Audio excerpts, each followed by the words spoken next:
Hello and welcome to another edition of Between the Rows, the podcast of Glacier FarmMedia. I'm your host this week, Manitoba Co-operator Editor Gord Gilmour. On this show, we'll talk to Karen Clausen, a Manitoba farmer, about a new grazing exchange that aims to bring livestock back onto grain farms. This year with the fertilizer prices, to be honest, I'm looking for places I don't have to put in synthetic fertilizers. And this is a great way to do it. And the crops that I'm going to be able to grow this year on the land that was grazed last year, I'm going to be able to way reduce the amount of fertilizer I put on there.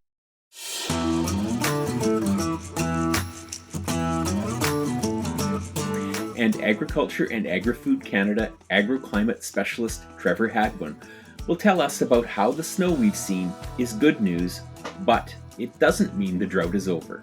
That buildup of drought has really caused a lot of issues, and we're not going to get out of it real quick. And Canadian Cattleman's Lisa Gunther joins us with a report on a new mental health program for farmers. It aims to fill a gap in available services. She interviewed organizer Jerry Friesen. So I envision it that farmers can reach out on their own, but I can also envision that these farm stress lines will be referring farmers to our program. But first, a message from our sponsor. You know, not all nitrogen works as hard as I do. My ESN polymer coating means I can stay out in the field longer, up to 80 days. Those other guys? First hot wind or heavy rain and they're out. They're scared of soil bacteria and standing water too. But not me. It's why ESN is the leading controlled release nitrogen in broadacre agriculture. See for yourself. Just check out smartnitrogen.com.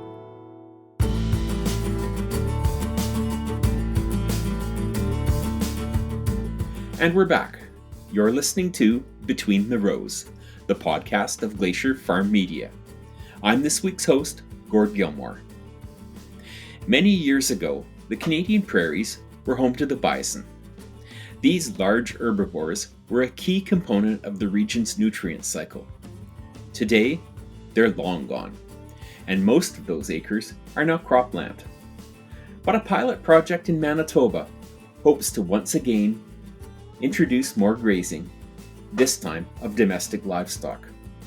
The Manitoba Grazing Exchange, a joint venture of the Manitoba Organic Alliance and the Manitoba Forage and Grassland Association, hopes to be a clearinghouse, connecting livestock producers looking for grazing land and annual crop producers seeking some of those benefits from livestock on their land.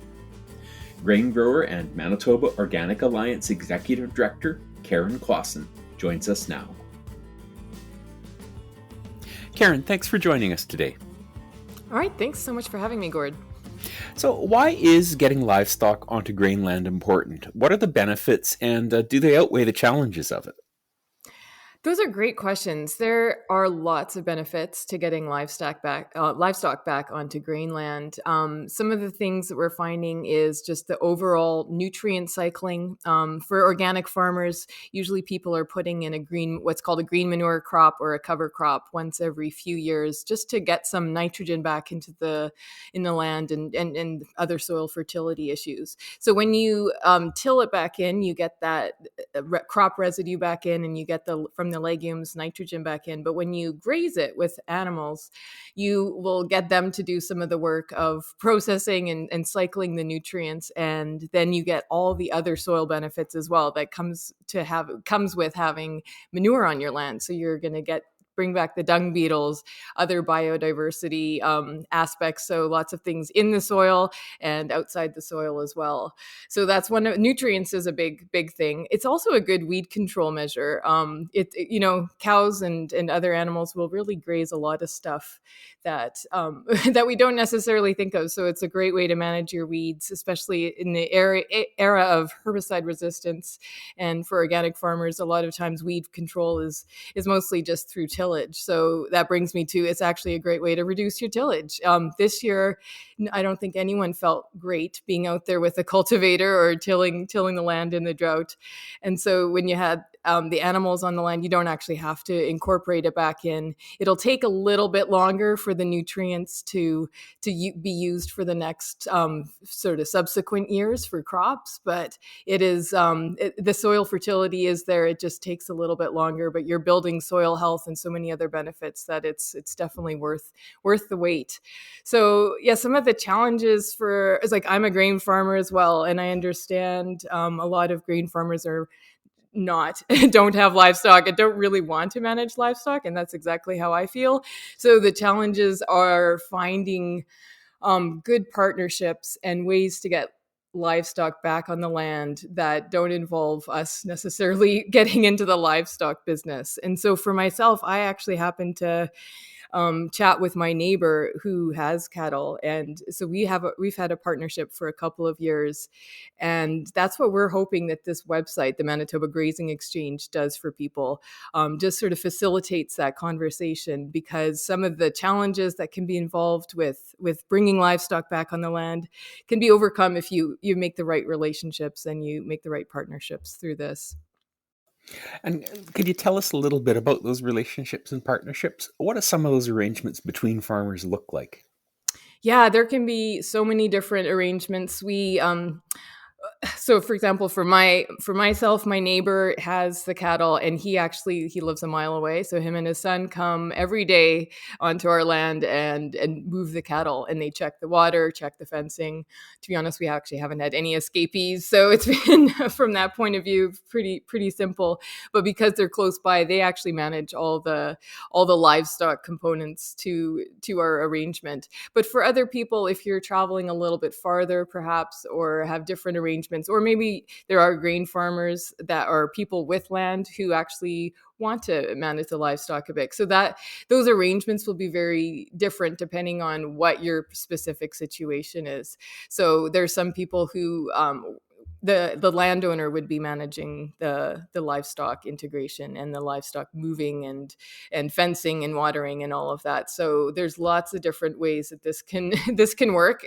So that's why we've set up this meet and greet and are giving people resources to go ahead and figure out the nitty gritty and the details from themselves. We launched this last week at our Prairie Organic Livestock mini conference, which had farmers throughout the prairies. And we actually got this idea from South Dakota. So the South Dakota Grazing Exchange was the original website where we found this. And that was put up by the South Dakota Soil Health Coalition a few years ago. So we had a farmer who actually talked through what he was doing.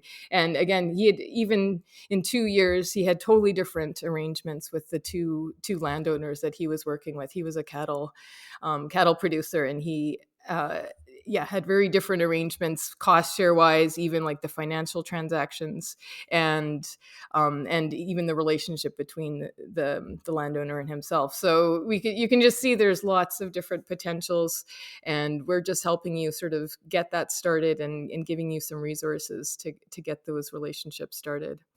So the grazing exchange is really just the sort of the clearinghouse, the coffee shop where the farmers would meet and work it out themselves.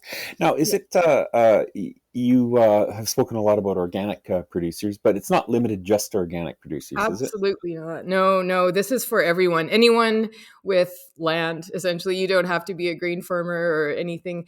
The reason why we anticipate it will be the most benefit to people with grain is because it is that, I mean, this year, so I'm a farmer. I have both organic and conventional land as well. And we're doing this on all of our land, actually, not just the organic land, because there's so many benefits and so many people are interested in regenerative farming practices. And this is a key part of regenerative farming.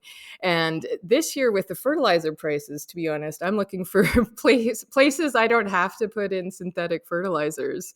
And this is a great way to do it. And the crops that I'm going to be able to grow this year on the land that was grazed last year, I'm going to be able to way reduce the amount of fertilizer I put on there. So yes, this is absolutely for everyone. We're really hoping that grain farmers across the board, organic, regenerative, whoever wants to get involved in it, should be able to get in.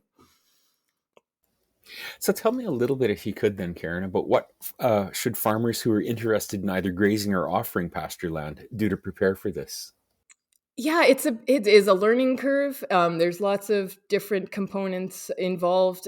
We have some resources on the website, and there's lots of resources out there actually, and conferences. In fact, I'm going to plug my own podcast. So I help produce the Grain on the Brain podcast, which is hosted by the lovely farmer Scott Beaton, who's up in Eli, and he actually has integrated livestock on his own land, and he went out and bought his own cattle. So he went and did it all himself. But we actually did an episode on this last season where we talked to someone who's doing this exact grazing exchange thing in Alberta.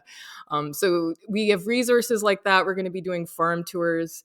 There's lots of reading material available. And we're actually going to be helping out with some training, facilitating training workshops. And this is going to happen across Canada on rotational grazing and cover cropping. And that's going to be coming up in the next couple of months. We're going to be announcing this, that just to get people learning a little bit more about it, so this isn't so daunting.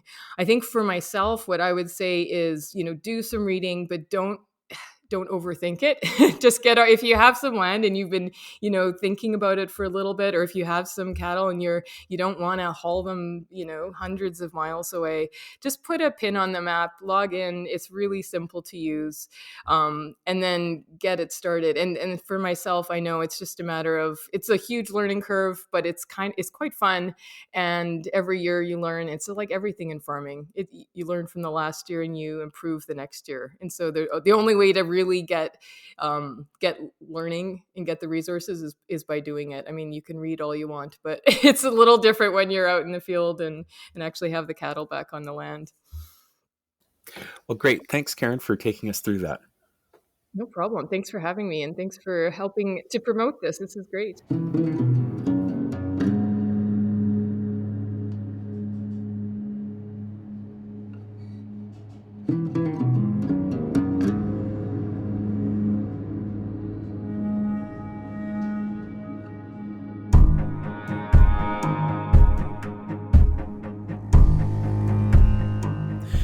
That was farmer and Manitoba Organic Alliance Executive Director Karen Clausen. You can find the Grazing Exchange online at Manitoba Grazing Exchange, that's all one word, manitobagrazingexchange.com. This is Gord Gilmour, and I'm your host this week on Between the Rows. Much of Canada, and especially the prairies, was gripped by drought this past summer. Now parts of the country are looking at average to above average snowfall this winter and wondering, is this the end of the drought? Trevor Hadwin is an agroclimate specialist with the Federal Agriculture Department. He joins us now to discuss the snowfall and what he's watching as winter slowly grinds along towards spring. Trevor, thanks for joining us today. Very nice to be here. So after last summer, everyone's pretty excited about the snow we've accumulated over much of the country. How does that snowfall stack up against a quote unquote normal year? Yeah, we're starting to see some accumulations above normal in some regions of the prairies. Specifically, the northern agricultural regions are receiving more than normal precipitation, which is great. And eastern Manitoba has also received more than normal. But there's large portions of the prairie region that are still well below normal, both in terms of their moisture this winter and in terms of the snowpack. So there's still a lot of concern out there. And now, even for the areas that have that snowpack that's a little bit better, does that necessarily translate into recharged soil moisture in the spring? What kind of melt are we going to need to see to actually get some of this to soak in? Yeah, so there's a challenge with that. Right now, we're in a situation where we have both soil moisture deficits as well as surface water deficits. And depending on how that snow melts this spring, we will likely help recharge one or possibly both of those. But if we get a slow melt, that usually goes into the soil. If we get a really quick melt, that usually ends up either in dugouts or in stream beds. And we need recharging at both of those, but for most producers, I think they would much rather have that soak into the soil at this point. And does that kind of tell the tale of how dire that drought was last summer then, that we're in that deficit in both of them? Yeah, absolutely. The 2021 drought situation was extremely severe, and we're still dealing with that right across the prairie region. We still have widespread severe drought classification, uh, and uh, and some areas in either exceptional or extreme conditions still. So that's very abnormal for winter period, and we typically get a fall recharge, pulling pulling the prairie region out of an extreme or exceptional drought situation. But this year we haven't seen as big of a recharge. We're starting to see a little bit, but we've had a number of years back to back of dry conditions, and that that buildup of drought has really caused a lot of issues, and we're not going to get out of it real quick. And that's actually my next question. I look out at the very high snowbanks in front of my house right now, and it looks a little bit hopeful. It looks like we may have kind of begun to work our way out of this dry cycle we've been stuck in. But is that the case? It sounds like maybe not. Certainly not at this point. We got to remember that snow that is sitting in front of your house is potential moisture for both soil moisture and for stream flow, but that snow also has the potential to evaporate or sublimate through the winter period, and certainly has the chance to not provide a whole lot of recharge during the spring. So, especially for some of the areas in Alberta, southwest Saskatchewan, and even southwestern Alberta or Manitoba, we're seeing that snowpacks are not above normal, and we've got large deficits from the previous 2 years of dry conditions. So, we're hopeful that we'll receive a lot more moisture in the winter period, as well as the real key is going to be that spring moisture. If we can get a good rain or a good late snowfall in the spring, that will provide a lot more moisture to the soil moisture as we go forward. And that's actually my last question for you, and maybe an unfair one because I think it might be a little hard to judge. But how much precipitation will it take to officially, so to speak, break us out of this drought? Yeah, that is certainly hard to judge, just because there's so many variables, and when we talk about drought, not everyone thinks of drought the same way. A meteorologist, for example, is just lack of precipitation or a deficit from normal. Where we're talking about an agricultural producer that's dealing with crops is probably talking about soil moisture. And when we talk about livestock producers or hydrologists or water managers, we're talking about the on-surface water supplies or even groundwater. So it really depends on where we're talking, and it depends on how much we want to get out of drought in terms of the hydrological cycle or just the soil moisture itself. So we're looking better for the soil moisture moving into the year. We still have, if you're looking at long-term cycles, if you're looking at the last 2 years, we're still looking at approximately 300 to 400 millimeters below normal in some regions of the prairies over the 2 years. So that's a huge number to try to make up. We're certainly not going to make it up all at once, and those water supplies are going to be depressed for a while. Soil moisture can bounce back a lot quicker. So again, we kind of have to start to forget about some of the history of the deficit when we're talking soil moisture, and look at how much moisture it takes to recharge that soil going forward. And we have a much better chance at doing that. The big challenge that we have going forward, though, is that the entire region doesn't have a surplus of moisture. We don't have that bank that we really rely on quite often during those summer hot periods or those longer extended periods without rainfall. So we're a little bit more vulnerable than we typically are going into a growing season, just because we don't have those reserves in the soil. And the short-term dryness and the short-term heat will affect our annual crops much more this year than they normally would, just because we don't have those reserves in place. Well, thank you very much for taking the time to run us through some of that. There's a lot of variables there I wasn't aware of. Yeah, it's great to be here. Thank you very much.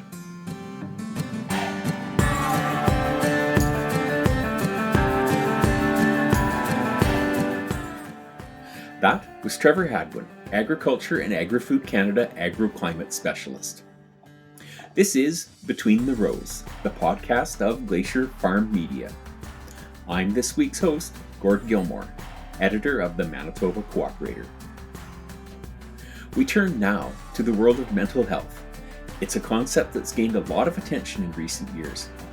There are crisis lines for farmers and there are long-term advocacy efforts, but one group says there's a need somewhere in the middle for one-on-one mental health services tailored for farmers. The Manitoba Farmer Wellness Program aims to fill that void, and journalist Lisa Gunther of Canadian Cattlemen spoke recently to one of the founders, Jerry Friesen. Here's that conversation. Okay, so just to start with, Jerry, just tell me a little bit about the Manitoba Farmer Wellness Program. Okay, the Farmer Wellness Program, Lisa, was set up to provide, I guess, ultimately it would be in-person counseling. Now, of course, agriculture is widespread across Manitoba, and it may not be feasible to do it in person, but we can now do things like this virtually, and it'll also be accessible by telephone. So really what it is, Lisa, is we're filling a gap, I guess, for lack of a better term, perhaps. We know that there's, in Manitoba, there's a Manitoba Farm and Rural Stress Line. We know that Gilmour Ag is working on a national crisis line. And this is something that's one step further to that, where, like I said before, it will provide counseling for farmers. So I envision it that farmers can reach out on their own, but I can also envision that these farm stress lines will be referring farmers to our program. And how did the program or the idea for the program come about? You know, that's a good question. It started just over a year ago, I believe, when a few people were interested in this. There's a program such as this on Prince Edward Island, which has been up for, I think probably 10 years. There's one in Ontario and that started in, I believe it's in 7 counties now. It started a couple of years ago. So this is mirrored off of those, and we saw how successful or what a service they were providing in those other jurisdictions and how farmers were availing themselves of it. Anecdotally, we heard that, I believe it was in 2019 on Prince Edward Island, out of 1,200 farmers they have, 290 availed themselves of the program. So that tells us that it's a very valuable program to have for farmers. Yeah, certainly. Tell us a little bit about the need that you see. Like you said, there are some gaps that you're trying to fill with this program. Well, yeah, there's that gap. One of the issues that has often arisen in the past is accessibility for farmers to see a professional, long distances to travel if they need to see someone. What's happening quite often, and I've heard this from numerous people, is when they do find a professional to talk to, that professional is not aware of the intricacies of farming. And so this is going to be a service provided by counselors who have a background in agriculture and perhaps not as much in the farming part of it, but certainly aware of what agriculture is, what the various stressors are that farmers face that the rest of the demographics don't. And again, like I say, it's not going to be limited to an 8-hour day. It's going to be available evenings and weekends as well. So we want to really try and service an industry, a group of people that have odd working hours, like we well know. Yeah, certainly. I'm sure that's very challenging, especially during the busy times of year. Yes, for sure. Absolutely. And again, like we know, stress in farming isn't getting less. Dr. Andrea Jones-Bitton from the University of Guelph did a survey in 2016, I believe it was. And what was really amazing or astounded me or really concerned me about the numbers she came up with is, for example, it revealed that 58% of those surveyed would qualify for an anxiety classification. which means that if they went to a professional, they'd be diagnosed with an anxiety disorder. And that's a very significant number. And there were other numbers involved in that as well, which just really shows a need for this type of service. Yeah, certainly. So for those, so you mentioned ideally people would be able to go in person, and as well as by phone. Is there going to maybe be a Zoom function possibly too? Yes. Yeah. Absolutely. Like we just talked about before we started, Lisa, virtual face-to-face meetings like this have become somewhat of a norm in the last 2 years. And as much as face-to-face would be preferable, this type of platform is still better than by telephone, for example. So again, yes, we're not going to be able to, at least not at the outset, provide counselors so it's not going to be, long drives for farmers, for example, to avail themselves of it. So at least at the outset, we're going to be offering all three options. And I think, what was the start date, Jerry? Was it March 2nd? What we're hoping to have the counseling piece up and going by March 1st, the availability. Of course, we did go live with our website a week ago, I guess it is now. And of course, our next step, or 2 steps, is number one, finding sponsors for this program. And then secondly, also to retain the services of at least 3 counselors. Okay. Anything else you want to add about this program that we haven't covered already?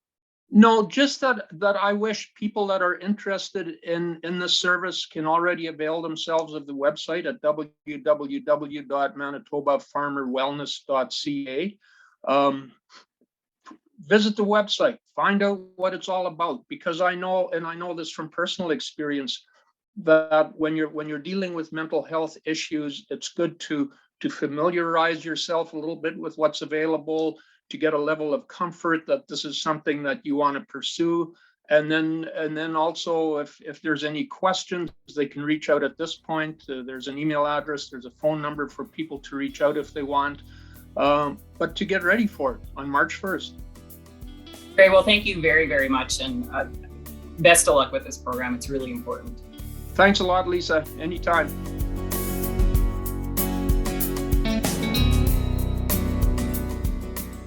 That was Lisa Gunther of Canadian Cattlemen in conversation with Manitoba Farmer Wellness Program founding organizer Jerry Friesen. And that's another edition of Between the Rows. But one thing before we go.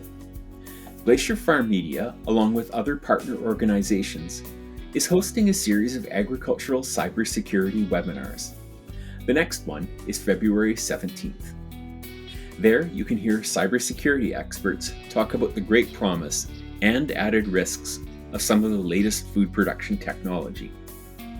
If you're interested in registering, visit the Western Producer website at producer.com. There, you'll find a link that will take you to registration right at the top of their homepage. I'm Gord Gilmour, saying so long for now, and we hope that you'll join us again next week.